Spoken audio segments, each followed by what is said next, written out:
Okay, Track Gang, welcome to vlog 50, or episode 15 for 2022 on the Boeville in Newtown. It happens to be April the 14th, I believe. I gotta double check. Yeah, it's April the 14th. Sorry, it's been a wild last 24 hours. When you see vlog 14, you'll understand. But this is vlog 15, so we're off to a different start. We're over here at the Hidden Yards, and that is because actually in vlog 14 or episode 14, I was going to show how the Hidden Yard worked. Well, I forgot to have the microphone on, so well, you know, that didn't work out too well. The only issue is right now is the fact that even though I had done all that videoing, and you saw at the end of vlog 14 that we had trains running, and that would have been the north and southbound passenger trains. As you can see here in the yard, and we're looking at Richmond, that we have the next passenger train, which happens to be the Seaboard. This is heading northbound. This is the Richmond yard. And we also have the tank train sitting here staged. And one of the neat things, or one of the things that you'll notice here with the tank train is, and of course it's off camera because it's, well, it is what it is. Let me make sure that this thing, yeah, it's zoomed all the way out. All right. As you can see, this thing takes up basically pretty much 3 tracks. To be able to get the whole thing in. So what has to happen is the Richmond Yardmaster, as the train is pulling out, it'll get to a point, he'll have the engineer stop it, he'll have to take out the next set of cars, the engineer can go ahead and continue out, get to another point, and then he'll bring out the last couple of cars, or the last car in the caboose. That's the only, I mean, you could reverse and pick the stuff up, but because I don't have switch machines or manual throw switches, or manual throws on these switch machine or these turnouts yet, there's nothing holding them in place, which means that they could change direction on you for no reason. So until I actually get ground throws or other switch machines, that's what we've got. So what I'm going to do here is I'm actually going to turn off the microphone because I want it off. While I'm doing the operation, I do not want the microphone recording. So we're going to go ahead and we're going to stop here for a minute. I'm going to get set up, and you'll see the trains running later on in the video.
I had to think after I got finished running the trains, one of the things I had forgotten to mention is that one of the things that these two hidden yards do is they extend the layout. What do I mean by that? Well, anybody who runs operations on a railroad, on a model railroad, understands that we're kind of confined by these things, the walls, which means that we don't connect to anything on the outside world. So we have to emulate that somehow. Well, how do you do that? You do that with a staging yard or a hidden yard or whatever you want to call it, a fiddle yard. In my case, I've got two. I've got one for the north end and I've got one for the south end. And then I've got my storage system underneath that stores all the freight cars, and then of course all the passenger cars are stored on top here. Now, one of the things that's kind of interesting, and I'm going to show you what I'm talking about here in a minute, is track length. I've messed around with JMRI, and I understand that it's got limitations. And one of the things that I had to mess with in the very beginning, and I'm probably going to have to go back and do it again because I have to redo JMRI, sorry, is the fact that my yards, the incoming track is actually too short. What do I mean by that? Well, let's take the northbound coal train here. Northbound chemical train. Number one, the caboose is over here. The locomotive is on a dead track all the way up underneath. You know, the locomotive is up here. So, that means that the outgoing tracks are actually smaller than the incoming track. And one of the other things is that using hidden yards or staging yards or whatever you want to call them, loads in, empties out, right? So what we have here is we have an ACL, the FP7 for the Atlantic Coast, and it was doing the southbound coal drag going from Harrisburg to Richmond. And as you can see in these coal cars, or in these hopper cars, there is a load. What's going to happen now, and I forgot to do this before, when the guy in the Harrisburg yard gets done loading, he's supposed to turn around and hand this empty box to the guy that's in the southbound yard. Why? Well, because when the train gets down here, as he's breaking this train down and putting it into the storage drawer down here, he's going to take the cars off and he's going to dump them.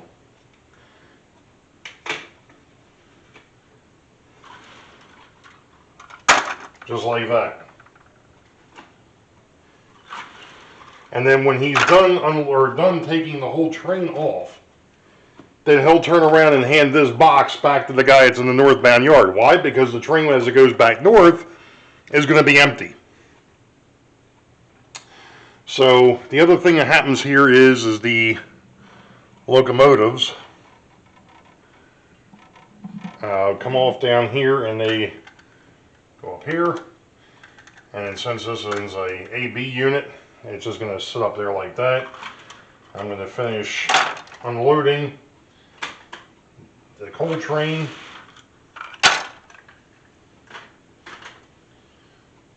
Let me go ahead and swing back over here a minute.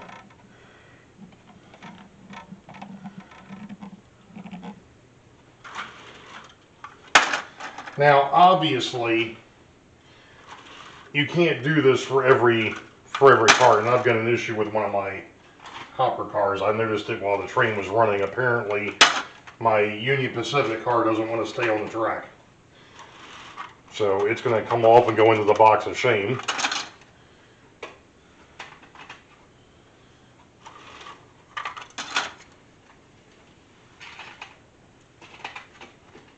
So I can take it back and work on it.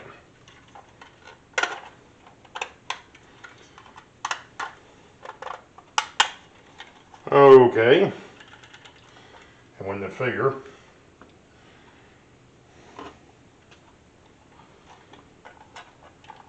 This one happens to be one of those ones that's going to be, there we go, got a little stuck.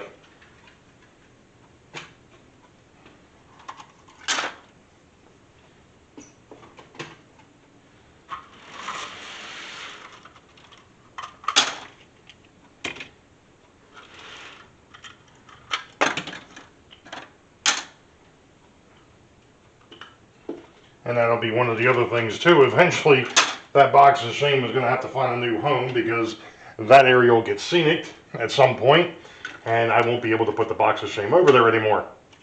So now, what happens is, we take our train pocket and we shuffle our train pockets up here, and then we take the cars. I gotta find that Union Pacific one. There it is. Get him out of the mix for the moment. And then locomotive card goes up there with the locomotive. The caboose card goes in the pocket over here. Goes into this pocket in the rear, so that way I know that that's been run. So the next one, it looks like if it was doing a through freight, the next locomotive out would be the Reading. So now we got to do the same thing on the northbound side with the tank train, getting it off the track, getting it packed away, and then setting up for the next southbound and setting up for the next northbound. So that's that. Okay, since the last time that I did this and the camera, or I forgot the operator forgot to turn on the microphone. I did check. The microphone is on this time. I'm going to attempt, again, to show you what happens in the hidden yard, because like I said, I know I've got some new subscribers, and, well, this is a unique little piece back here. So, we're standing, or I'm going to play Richmond Yardmaster here. And the next train that goes out from Richmond is actually a mixed freight. So what I'm going to do is I'm actually going to swing over here a minute, because I want to show you all something else. Right here is the caboose cards. And it tells me, because I work these the same way that I work the car cards. When a train comes in, the caboose would go to the rear. So that way the next train out, this is the caboose that's going to get used. So this is for the Reading, which means that we're going to be pulling the Reading Sea Liner, which happens to be this guy. So what we're going to do, since we're here in Richmond, what has to happen here is, using my re-railer, I'm going to put the locomotive, hopefully on the track, and get him down here to where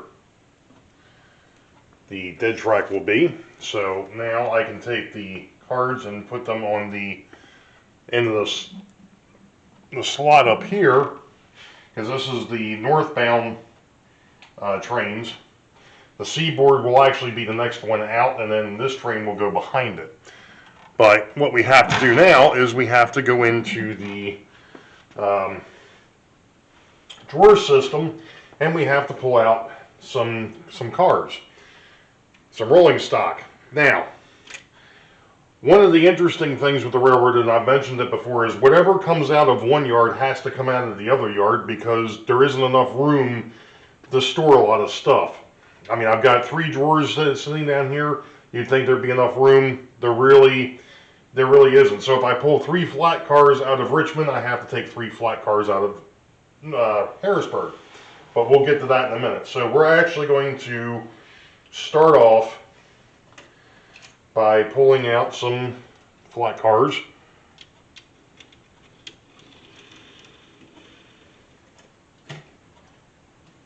And getting them on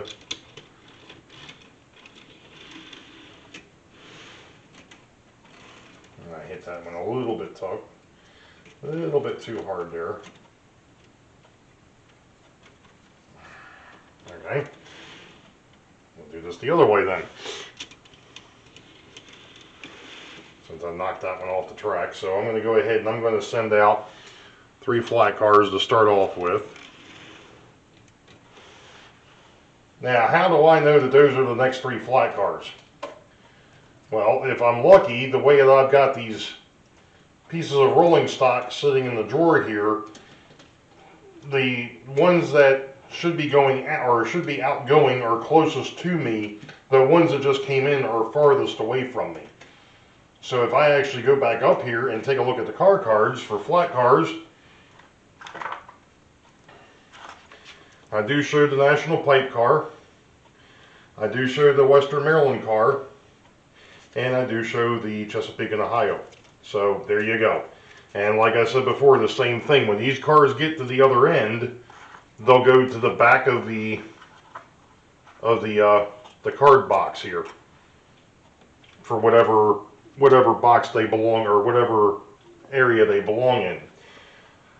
Okay, so we've taken care of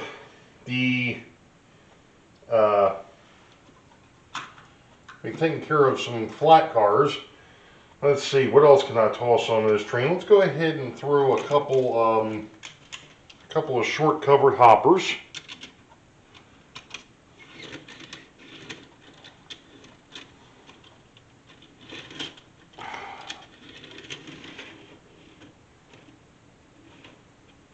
What is up with that?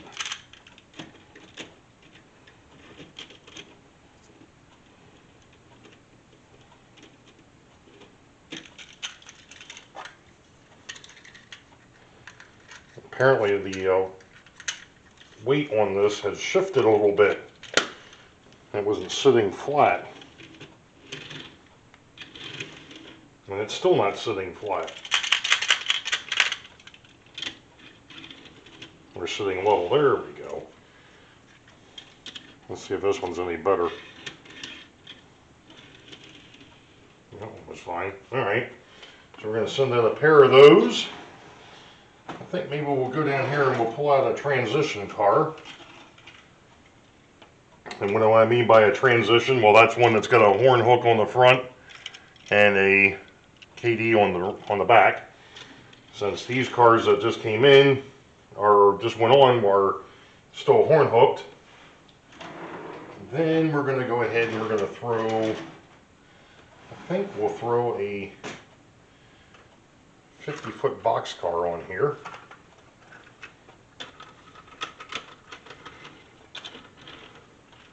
Just because. And then,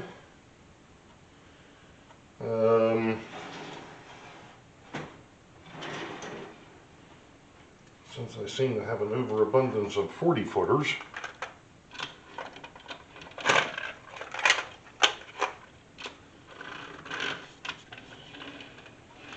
the only issue with having these on their side in the drawer system is if the weight is loose, well, it shifts. Alright. That looks pretty good.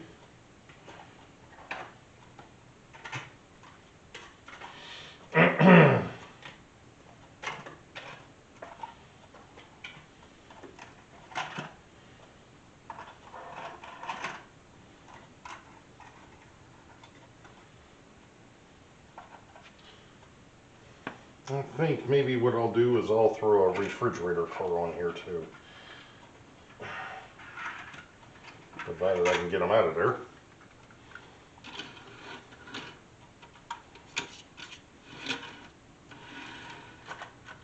Actually, let's go ahead and put 2 of them. Why not? And then we can put the caboose on the end. There we go. Alright, so now I'm going to go in and I'm going to find the rest of the car cards here. So, let's see, the covered hoppers, the short covered hoppers. There's that one. And then there's the Delaware and Hudson.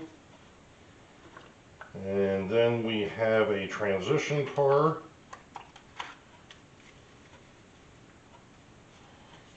Which is that one.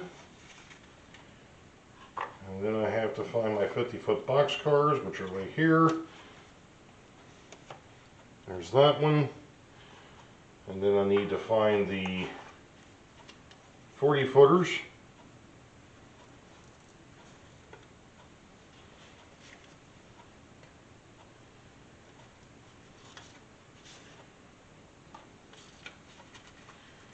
And then I need to find my refrigerator cars, which just so happen to be over here. And you know it, the first two cards are those. So now I just go ahead and I pick them up going from the caboose forward.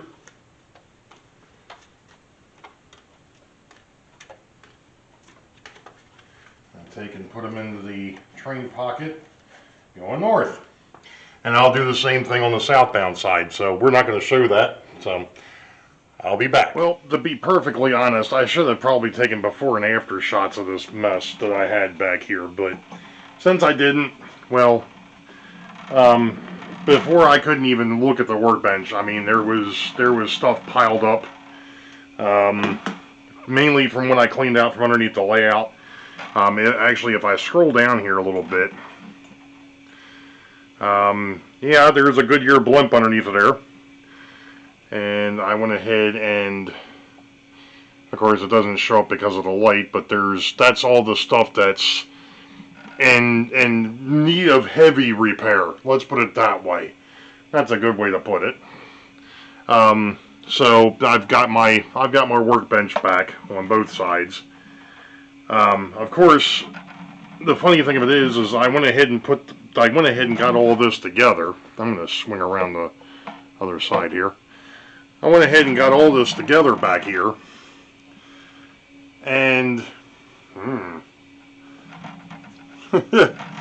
because of the way that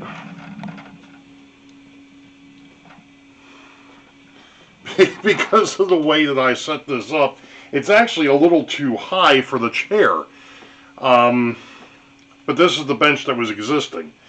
So, I mean, I guess what it is I'm just going to have to stand here to work on certain things, which isn't a bad thing for short term, but when you have a long duration project, kind of like the diesel servicing facility or, you know, the bridge build or what have you, this bench just isn't going to cut it. So, we're going to go out and we're going to run some trains because I'm done working. I'm done messing with stuff.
Well, folks, this is going to conclude, I think this was episode 15. That's